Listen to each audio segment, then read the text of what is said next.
తరలి వచ్చి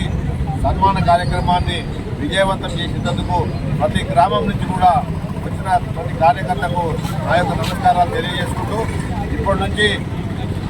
తుంగతుర్తి నియోజకవర్గంలో మనకు ఎస్సీ సామాజిక వర్గానికి సంబంధించినటువంటి ఎలాంటి కార్యక్రమాలు జరగాలన్నా వాళ్ళకు ఆర్థికంగా ఎలాంటి పథకాలు రావాలన్నా ఎస్సీ కార్పొరేషన్ వాళ్ళ అభివృద్ధి కోసం ఎస్సీ కార్పొరేషన్ నుంచి నిధులు కానీ స్కీములు రావాలన్నా నాగార్ గారి ప్రీతం నాయకత్వంలో ఈ మండలంలో ప్రతి ఒక్క మన పార్టీకి సంబంధించినటువంటి ముఖ్య నాయకులు ఇప్పటి వరకు కష్టపడి ఎవరైతే పనిచేసారో వాళ్లకు అదేవిధంగా సామాజిక వ్యక్తులను దృష్టిలో పెట్టుకొని అందరికీ న్యాయం చేసే విధంగా వారి ద్వారా సేవలు తీసుకొని మేము ఈ మండలంలో ప్రతి ఎస్సీ సామాజిక వర్గానికి చెందిన బిడ్డను కాపాడుకునేటందుకు మేము ప్రయత్నం చేస్తామని చెప్పి ఈ సందర్భంగా తెలియజేసుకుంటూ ఈ కార్యక్రమానికి చేస్తున్నటువంటి అందరికీ మరొకసారి హృదయపూర్వకంగా నమస్కారాలు తెలియజేసుకుంటూ